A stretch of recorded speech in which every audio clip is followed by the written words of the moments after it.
नमस्कार, आप देख रहे हैं नमस्ते यूपी। मैं हूं आपके साथ उन्नति भटनागर। बुलेटिन का आगाज बड़ी खबर के साथ, जहां उत्तर प्रदेश की ब्यूरोक्रेसी में बड़ा बदलाव किया गया है। 10 जिलों के जिलाधिकारी का ट्रांसफर हुआ है। तबादलों से यूपी की ब्यूरोक्रेसी में हड़कंप मचा हुआ है। यूपी सरकार अपनी तबादला नीति को हमेशा प्रशासनिक सुधारों के लिए अमल में लाती है और इसी कड़ी में शनिवार देर शाम प्रशासन के शीर्ष स्तर से 14 आईएएस अफसरों के ताबड़तोड़ तबादले हुए हैं। रात यूपी के 10 जिलों के जिलाधिकारियों का तबादला कर दिया गया। बता दें कि प्रदेश की योगी आदित्यनाथ सरकार राज्य में कानून व्यवस्था और प्रशासनिक सुधारों के लिए आए दिन प्रतिबद्धता जाहिर करती है। राज्य सरकार की तबादला नीति का भी इस दिशा में बेहद अहम योगदान है। तो बहरहाल देर रात शासन के इस फैसले ने सबको चौंका दिया, जहां 14 आईएएस अफसरों के ताबड़तोड़ तबादलों से यूपी की ब्यूरोक्रेसी में हड़कंप मचा हुआ है। अफसर हैं जिनके तबादले किए गए हैं और इस उद्देश्य से कि लगातार भ्रष्टाचार पर अंकुश लगे, इसी के लिए ये तबादले जो है देखिए लगातार किए गए हैं। जहां 10 जिलों के जिलाधिकारियों का ट्रांसफर हुआ है, तबादलों से यूपी की जो ब्यूरोक्रेसी है उसमें हड़कंप मचा हुआ है। 14 आईएएस अफसरों के तबादले हेडर है। लगातार रणवीर प्रसाद आवास आयुक्त बनाए गए हैं। अजय चौहान सचिव लोक निर्माण विभाग बने हैं। आदर्श सिंह को मंडलायुक्त झांसी बनाया गया है। प्रभारी मंडलायुक्त के तौर पर काम करेंगे आदर्श सिंह। तो वहीं मंगला प्रसाद सिंह हरदोई के नए डीएम बने हैं। पुलकित खरे डीएम मथुरा बनाए गए हैं। तो वहीं गौरांग राठी को डीएम भदोई बनाया गया है। ईशा दोहन को डीएम चंदौली बनाया गया है। नवनीत सिंह चहल आगरा के नए डीएम बने हैं। प्रभु नारायण सिंह नए राहत आयुक्त बने हैं। अविनाश कुमार डीएम बाराबंकी बने हैं। दिव्या मित्तल डीएम मिर्जापुर बनी हैं। प्रवीण लक्षुकार डीएम पीलीभीत बनाए गए हैं। प्रेम रंजन सिंह डीएम संत कबीर नगर बने हैं। आरिका अखौरी गाजीपुर की नई डीएम बनी है। तो देखिए 14 आईएएस अफसर हैं जिनके तबादले किए गए हैं। देर रात इन तबादलों के बाद से उत्तर प्रदेश की ब्यूरोक्रेसी में खलबली सी मची हुई है कि किस तरीके से तबादले जो है सामने आए हैं। और देखिए एक ही पद पर टिके रहने से कहीं ना कहीं कार्य प्रणाली, कार्य का जो क्षेत्र है वो भी प्रभावित होता है और इसी के चलते इस उद्देश्य से बड़े तबादले किए गए। और सीधा अपडेट लेते हैं, हमारे संवाददाता अश्विनी द्विवेदी हमारे साथ जुड़ गए हैं। अश्विनी, देखिए 14 आईएएस अफसरों के तबादले किए गए हैं और उद्देश्य यही है कि भ्रष्टाचार पर रोकथाम, जिस तरीके से मामले सामने आ रहे हैं उस ओर में कितना बड़ा कदम ये देखा जा रहा है। लगातार तबादलों की ओर ध्यान दे रही योगी सरकार। उत्तर प्रदेश सरकार ने 10 जिलाधिकारियों के तबादले किए हैं। इसमें कहीं ना कहीं जो व्यवस्थाएं हैं उनको रखा जाए, इसको लेकर के तबादले हैं। लेकिन इन तबादलों पर सवाल भी उठ रहे हैं, क्योंकि इसमें से 2 तबादले हुए हैं। अभी हाल ही में लेवाना कांड हुआ था, उसमें कहीं ना कहीं इनका भी एक तरीके से रोल था। हालांकि इनकी जो जांच रिपोर्ट आई है उसमें इनका कहीं इंटरेस्ट नहीं था, लेकिन सबके बावजूद भी कहीं ना कहीं इनका रोल था। एक तबादला है पीएमसी, तो पूर्व बीसी लखनऊ विकास प्राधिकरण रहे हैं और इनका भी कार्यकाल कम से कम 1 से 1.5 साल तक रहा था लखनऊ में, और इस दौरान कहीं ना कहीं लेवाना संचालित हुआ था। दूसरे हैं मंगला प्रसाद, जो जिलाधिकारी अभी तक गाजीपुर थे और अब उनको जिम्मेदारी हरदोई जिले की मिली है। ये सचिव रहे हैं काफी लंबे समय तक लखनऊ विकास प्राधिकरण। और कहीं ना कहीं लेवाना कांड जो हुआ उसमें ये भी एक तरीके से दोषी इनको माना चाहिए, क्योंकि इनके अपने पद पर रहते हुए उन्होंने कर दिया था और इस पर कार्रवाई की थी। निश्चित तौर पर दोनों अधिकारियों को जिम्मेदारी नहीं मिल रही है, बड़ी जिम्मेदारी मिली है। जहाँ मंगला प्रसाद को गाजीपुर डीएम से डीएम हरदोई बनाया गया, दूसरी ओर पीएमसी को आगरा डीएम से सचिव बनाया गया। दोनों अस्पताल गए हुए निश्चित तौर पर सवाल खड़े कर रहे हैं कि आखिर जब जांच हुई थी लेवाना कांड की, तो इन लोगों को दोषी क्यों नहीं बनाया, इन लोगों का नाम क्यों नहीं आया। हालांकि आज लेवाना कांड में पूरे कांड में कहीं पर भी किसी आईएएस या दूसरे अधिकारी का नाम नहीं आया। निश्चित तौर पर इसके अलावा तमाम अन्य अधिकारियों के तबादले आदर्श कुमार दर्शी नाम है, उनको आदर्श सिंह उनको झांसी का आयुक्त बनाया गया है। अविनाश कुमार को जिलाधिकारी बाराबंकी बनाया गया है।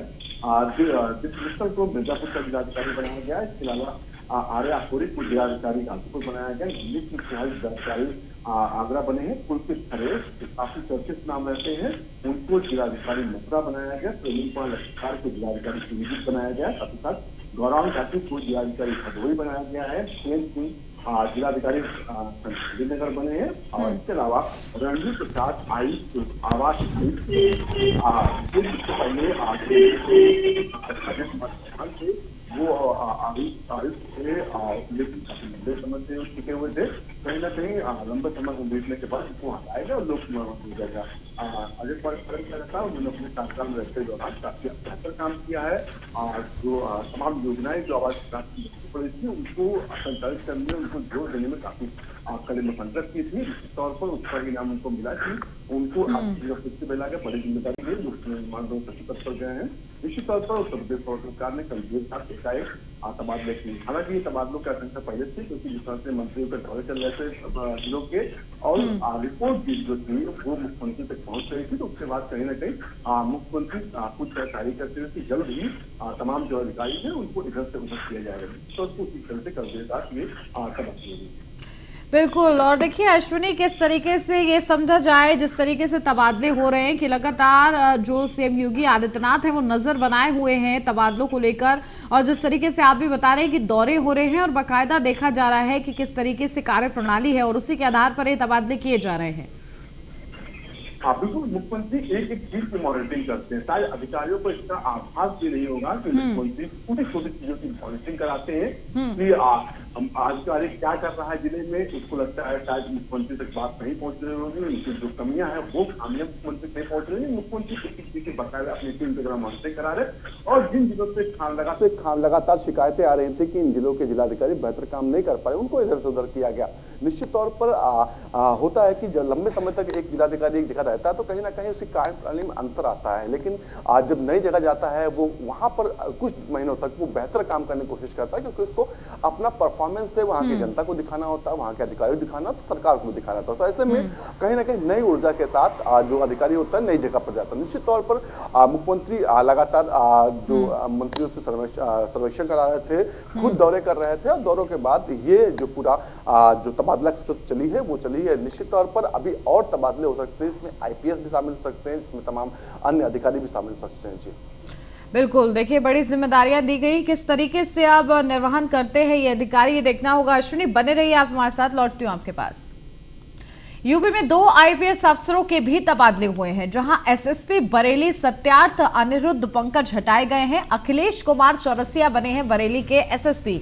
सत्यार्थ अनिरुद्ध पंकज एसपी स्थापना मुख्यालय उनको भेजा गया है। तो देखिए 2 आईपीएस अफसरों के भी तबादले, एसएसपी बरेली सत्यार्थ अनिरुद्ध पंकज हटाए गए हैं और अखिलेश कुमार चौरसिया बने हैं बरेली के एसएसपी। और इसी के साथ सत्यार्थ अनिरुद्ध पंकज एसपी स्थापना मुख्यालय भेजे गए हैं। तो देखिए जहां आईएएस के तबादले हुए हैं तो वहीं 2 आईपीएस अफसरों के भी तबादले हुए हैं। अपडेट लेते हैं, हमारे संवाददाता अश्विनी हमारे साथ बने हुए हैं। अश्विनी, देखिए 2 आईपीएस के भी तबादले किए गए हैं, इसकी क्या मुख्य वजह?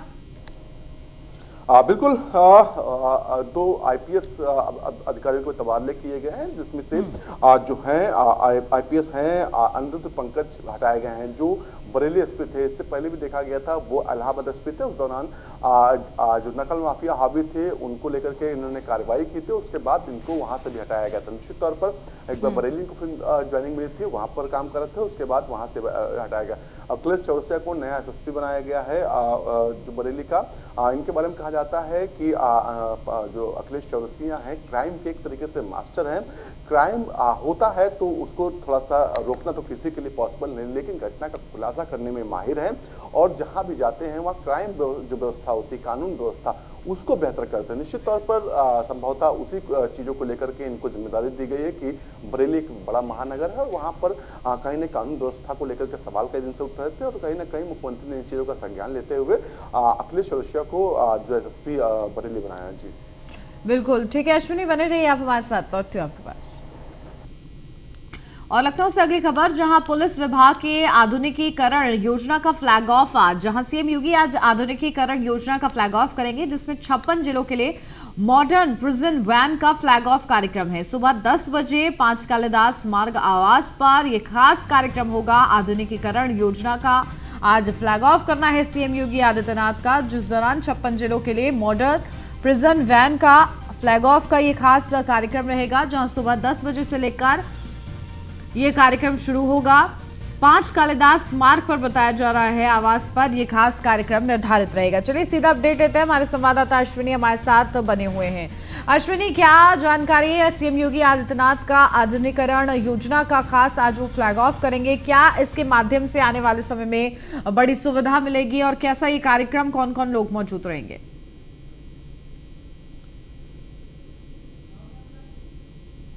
की जा रही है लगातार, चाहे वो हथियारों से हाईटेक हो, चाहे वो जो लाइब्रेरी होती है उनको हाईटेक बनाया जा रहा है। इसके अलावा अगर बात करें चाहे वाहन उनके होते हैं उनको हाईटेक बनाया जा रहा है, जिससे अपराधियों की आज तक पहुंचने में आसानी रहे। निश्चित तौर पर इसको लेकर के बाकायदा एक बार फिर आज जो है आधुनिक जो पुलिस विभाग का आधुनिकीकरण योजना है उसका आज फ्लैग ऑफ करेंगे मुख्यमंत्री योगी आदित्यनाथ। 10 बजे कार्यक्रम 5KD पे होगा। निश्चित तौर पर इसमें इस दौरान मॉडर्न प्रिजन वैन है उसको रवाना करेंगे, उसको फ्लैग ऑफ करेंगे मुख्यमंत्री। निश्चित तौर पर लगातार देखा जा रहा है कि जो उत्तर प्रदेश सरकार है जो वो लगातार काम कर रही है कानून व्यवस्था को लेकर। कानून व्यवस्था को सुदृढ़ बनाने के लिए सबसे पहले जरूरी होता है कि पुलिसिंग जो होती है वो बेहतर हो, चाहे वो उनमें काम करने वाले लोग हों वो बेहतर हो, साथ ही साथ चाहे वो उनके आधुनिक हथियार हो वो बेहतर हो। इन तमाम चीजों को लेकर उत्तर प्रदेश सरकार लगातार काम कर रही है। उसी के तहत एक कार्यक्रम शुरू किया जा रहा है जिसको लेकर के हाईटेक पुलिस, यूपी पुलिस के नारा दिया जा रहा है कि पुलिस जो होगी यूपी पुलिस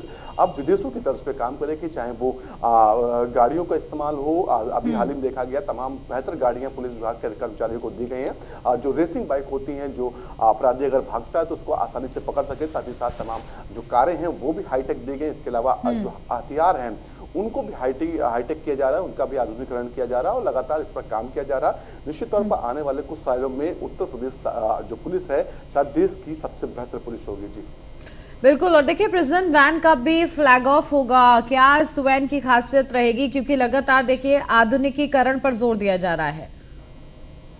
बिल्कुल, उत्तर प्रदेश सरकार चाहे वो शिक्षा हो, चाहे वो पुलिस हो, चाहे स्वास्थ्य हो, हर चीज को आधुनिकीकरण जिस समय की जो जरूरत है उसके अनुसार उस पर काम कर रहा है। निश्चित तौर पर चाहे लगातार देखा जा रहा है कि उत्तर प्रदेश में शिक्षा विभाग को भी हाईटेक ऑनलाइन सिस्टम उसका डेवलप किया जा रहा है, स्वास्थ्य विभाग में भी इन चीजों पर ध्यान दिया जा रहा है। साथ ही साथ अब जो है पुलिस विभाग में जिसमें साइबर क्राइम है उसको लेकर के बेहतर काम करने के लिए किया जा रहा है। साथ ही साथ जो अपराधी होते हैं जो दूर दराज के इलाकों में बैठ कर कहीं ना कहीं लोगों को ठगते हैं, लोगों के साथ गलत करते हैं, उनको लेकर के बाकायदा रोड मैप तैयार की। इन तमाम चीजों को लेकर के ये जो वैन होगी आज निकलेगी, जो जगह जगह जाकर के लोगों को जागरूक करेंगे। पुलिस विभाग के जो अधिकारी है उनको उसके साथ तमाम जो अधिकारी होंगे मुलाकात करेंगे और आगे की योजनाएं बनाई जाएंगी कि आखिर कार्यक्रम क्या होगा उत्तर प्रदेश में। जी बिल्कुल ठीक है अश्विनी, बने रहिए आप हमारे साथ। लौटते आपके पास। शनिवार को मुख्यमंत्री योगी आदित्यनाथ की अध्यक्षता में यूपी मंत्री परिषद की अहम बैठक हुई और इस दौरान इस बैठक में कैबिनेट बाई सर्कुलेशन द्वारा महत्वपूर्ण प्रस्ताव पास हुए।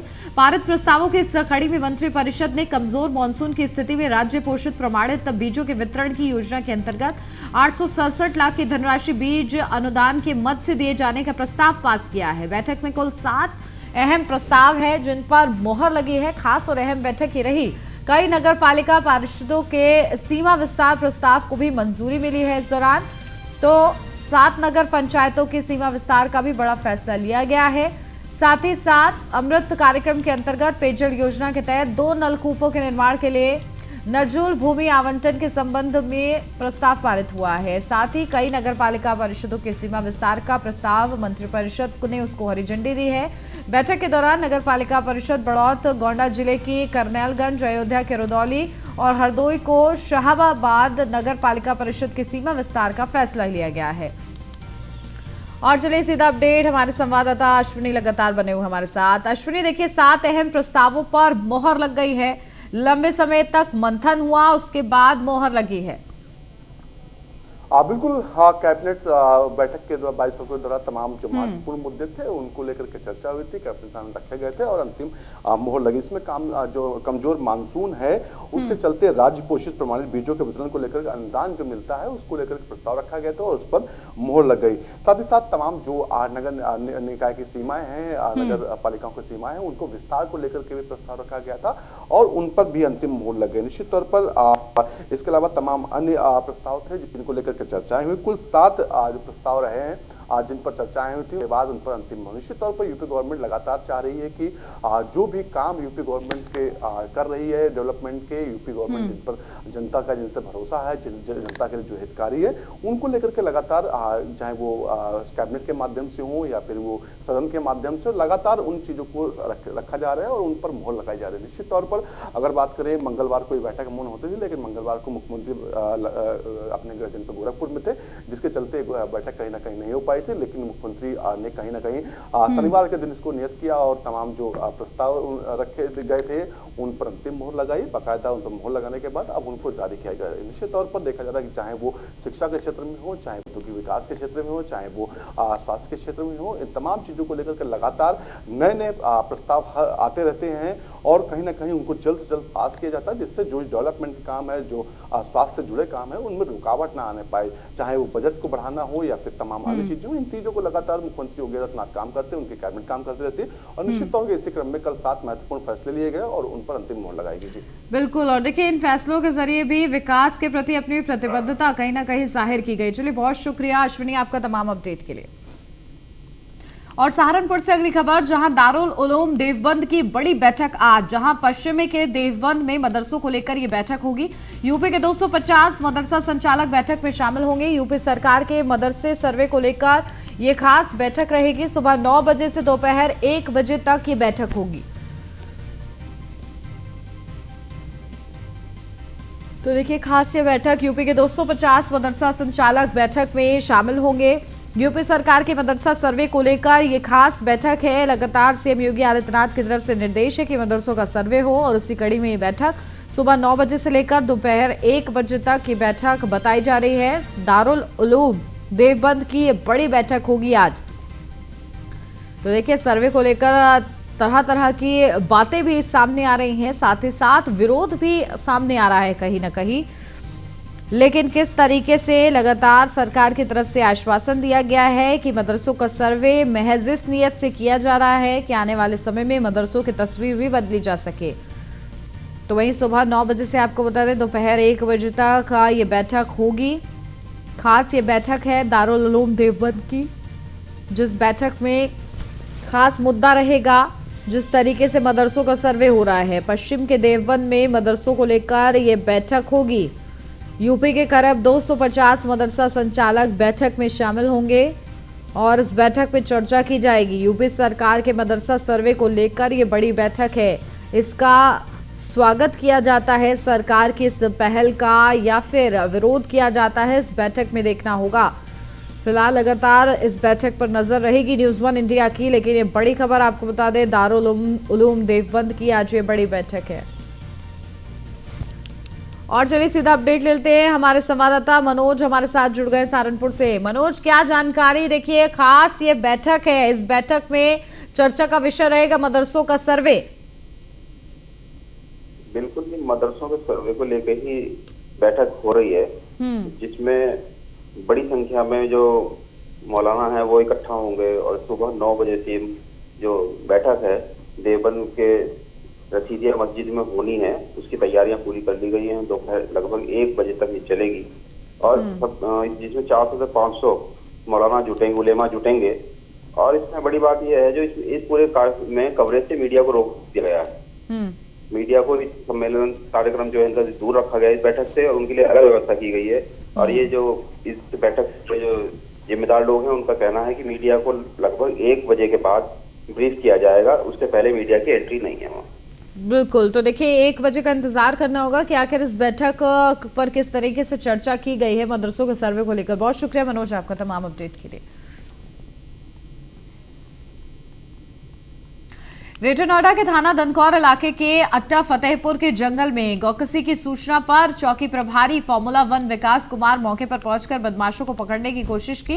इस दौरान पुलिस पर बदमाशों ने फायरिंग शुरू कर दी, तो वहीं पुलिस की ओर से जवाबी कार्रवाई में आत्मरक्षार्थ गोली चलाई गई, जिससे एक बदमाश जिसका नाम ताजू है उसके पैर में गोली लगी है। तो वहीं 3 बदमाश अंधेरे का लाभ उठाकर मौके से फरार हो गए, जिनकी तलाश में पुलिस जुट गई है। फिलहाल मौके से तमंचा, कारतूस, काटने के हथियार, चाकू, कुल्हाड़ी, रस्सी, तराजू बरामद हुआ है और अन्य विधिक कार्रवाई भी की जा रही है। चौकी प्रभारी फार्मूला 1 दनकौर को विकास कुमार को एक सूचना प्राप्त हुई कि अट्टा फतेहपुर के जंगल में गोकसों के द्वारा गोकशी की जा रही है। सूचना पे वो अपनी टीम को लेकर के यहाँ पे आए, तो जो गोकस थे उनके द्वारा पुलिस पार्टी पे फायरिंग की गई। काउंटर एक्सचेंज में एक बदमाश के पैर में गोली लगी है, जिसका नाम ताजू है, जो यहीं अट्टा फतेहपुर का रहने वाला है। उसके 3 साथी अंधेरे का लाभ उठाकर भागने में सफल हो गए हैं, जिनके लिए पुलिस टीम लगातार कॉम्बिंग कर रही है। इनके पास से तमंचा, कारतूस, जो काटने के हथियार हैं, तराजू है इत्यादि बरामद हुआ है। साथ ही मौके पर पड़ा गोवंश भी बरामद हुआ है। इनकी क्रिमिनल हिस्ट्री का हम पता कर रहे हैं। इनके विरुद्ध अन्य विधिक कार्रवाई भी की जा रही है। चौकी तो देखिए, मौके पर पहुंची पुलिस, जहां थाना दनकौर इलाके के अट्टा फतेहपुर जंगल का ये पूरा मामला बताया जा रहा है। चौकी फार्मूला 1 पुलिस की बदमाशों से मुठभेड़ होती है और इस दौरान बदमाश हत्थे चढ़ते हैं। पुलिस की बड़ी सफलता, पुलिस की जवाबी कार्रवाई में एक बदमाश को गोली लगी। 3 बदमाश मौके से फरार हो गए हैं, जिनकी तलाश जारी है पुलिस की तरफ से, और इस एक बदमाश से पूछताछ भी जारी है। तो मौके पर अवैध हथियार, चाकू, कुल्हाड़ी भी पुलिस ने बरामद की है। थाना दनकौर इलाके के अट्टा फतेहपुर जंगल का ये पूरा मामला है। तो देखिए, ग्रेटर नोएडा से खबर, जहां बदमाश के साथ मुठभेड़ हुई पुलिस की, जिस दौरान एक बदमाश मुठभेड़ में घायल हुआ है।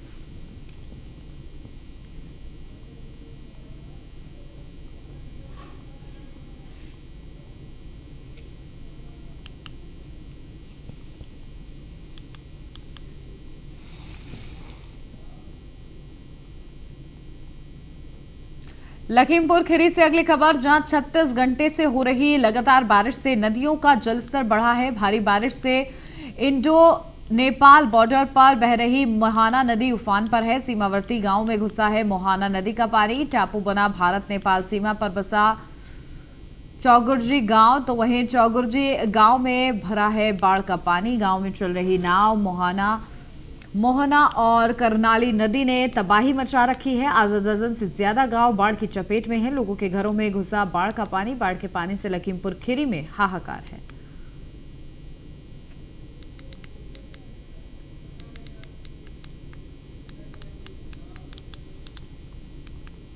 तो वहीं ब्रिटेन की महारानी एलिजाबेथ द्वितीय के राजकीय अंतिम संस्कार में शामिल होने के लिए राष्ट्रपति द्रौपदी मुर्मू लंदन के 2 दिवसीय दौरे पर है। 19 सितंबर तक द्रौपदी मुर्मू भारत सरकार की ओर से संवेदनाएं व्यक्त करेंगी। बता दें कि महारानी का 19 सितंबर को वेस्टमिनिस्टर एब्बे में अंतिम संस्कार होगा। तो वहीं बता दें कि महारानी एलिजाबेथ द्वितीय के 70 साल के शासनकाल में भारत और ब्रिटेन के संबंध काफी विकसित और प्रगाढ़ हुए हैं। राष्ट्रमंडल के प्रमुख के रूप में उन्होंने दुनिया भर के लाखों लोगों के कल्याण के लिए अहम भूमिका निभाई है। महारानी एलिजाबेथ द्वितीय का 96 साल की आयु में 8 सितंबर को निधन हो गया था, जिसके बाद अब 19 सितंबर को राजकीय सम्मान के साथ उनका अंतिम संस्कार किया जाएगा। और इस मौके पर भारत की तरफ से भारत की राष्ट्रपति द्रौपदी मुर्मू 2 दिवसीय लंदन के दौरे पर है।